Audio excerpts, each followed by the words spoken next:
Sure Qalam tercümesi 1. ayetten başlap okuyumuz inşallah. Bismillahirrahmanirrahim. Nihayet şefkatlik ve mehriban Allah'ın ismiyle başlayman. Nun Qalam bilen ve ular yazgan narsalar bilen qasamki, ey Muhammed sallallahu aleyhi ve sellem, sen Rabbinin ni'meti bilen müşriklar aytgandek mecnun emassan. Muqarrar ki sen elbette öksümez savabga erişsen. Ey Muhammed sallallahu aleyhi ve sellem, sen hakikaten büyük ahlakka egisan. Kelgüsüde qaysınlarning mecnun ekanligini sen körüsen, ulamı körüdü. Şübhisiz ki senin Rabbin özünün yoludan azganlarını obdan bilidu. Hidayet tapquchilarni mu obdan bilidu. İnkar qilg'ichilarga itoat qilmag'in. Ular sening o'zlari bilan mador qilishingni, ular sening o'zlari bilan madora qilishingni, shuning bilan o'zlarining sen bilan madora qilishini orzu qiladi. Qasamxo'r, pas, g'ayvatxo'r, suxanchi, bexil, haddidan oshqichi, gunohkor, qo'pol, uning ustiga haromdan bo'lgan odam, ya'ni Valid ibn Mughiraga itoat qilmagan.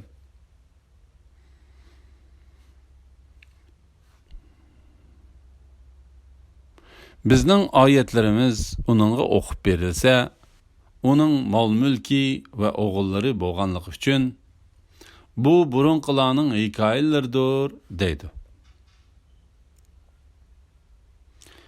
Uning burnini dog'lab belgi salimiz. Şübhisiz ki biz ularni, ya'ni Makka müşrikleriga o'xshash vahiyni inkar qilganlarni, ma'lum bog'ning egillarini sinagandek qahatchilik, ocharchilikqa duchor qilish bilan sinadik. Ular, ya'ni bog'ning egillari, uning mevalarini kambag'allar uqmasin, ularga hech narsa bermayli deyishib, sahardila uzvilishga qasam ichgan edi. Ular Allah xolisa demagan edi. Ular uxlayotganda baqqa Rabbing tarafidan azob, ya'ni yong'in nozil bo'lib, bog' kuyib, qop-qora kuldek bo'lib qoldi. Ular agar mevalarni üzmekçi bo'lsanglar, baqqa beringlar deb aytganda bir-birini to'lashdi. Ular mangdi. Yo'lda ketib etib, bugun baqqa hargiz bir miskinmi kirmisin deyishib pichirlashdi. Ular miskinlarni baqqa kirishdan to'siya olmaymiz degan o'y bilan aytganda turishdi. Ular bog'ning kuyib qop-qora bo'lib ketganligini ko'rib, biz haqiqatan izib qilibdik. Yo'q, biz bog'ning mevasidan quruq qilibdik dedi. Ularning yaxshisi, ya'ni eng aqllisi, sizlar nimishqa Allohga tavba qilib tasbih etmaysizlar demaganmidim dedi.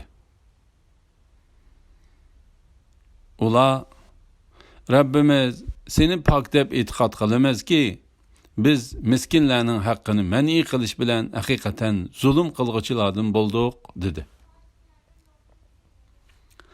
Shuning bilan ular bir-biriga qarshib o'zaro malomat qilishdi.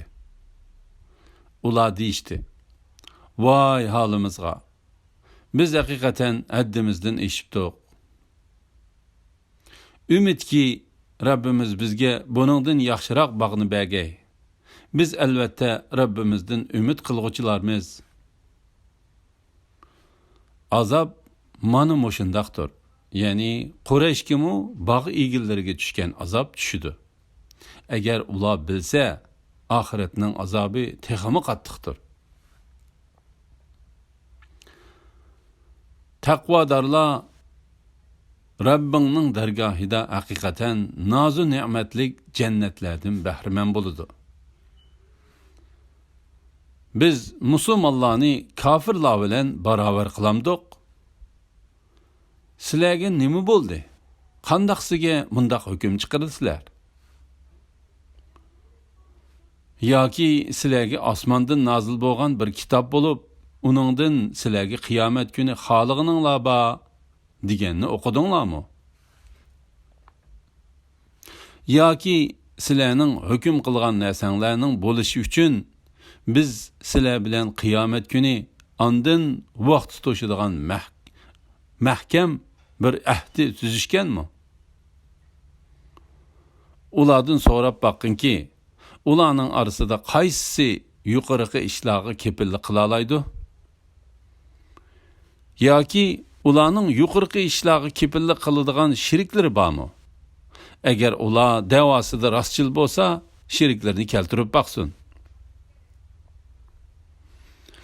U kunda, ya'ni qiyomat kunida ish qiyinlashidir. Ular iymonini sinash uchun sajda qilishga chaqiriladi. Ular sajda qila olmaydi.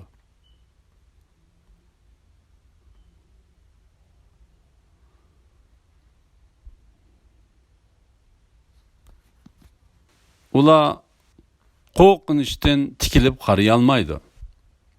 Ularga xorliq yuzlanadi. Ular dunyoda sog'lom chaqlarida sajdaga da'vat qilingan edi. Ular sajdadan bosh tortadi.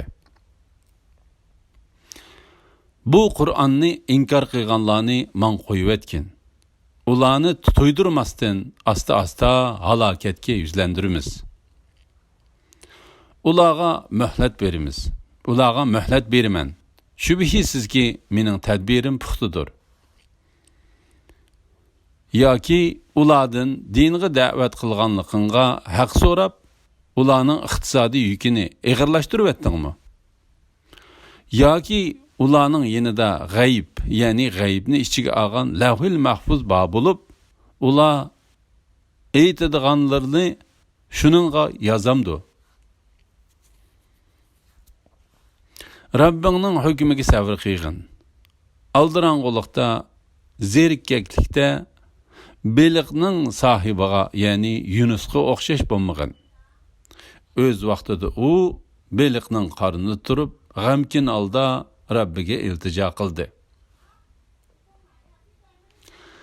Agar u Rabbining ne'matiga erishmasa edi, albatta u qilmishiga malomat qilingan holda daraxtmi yo'q, tog'mi yo'q, bir dalaga tashlangan bo'ladi.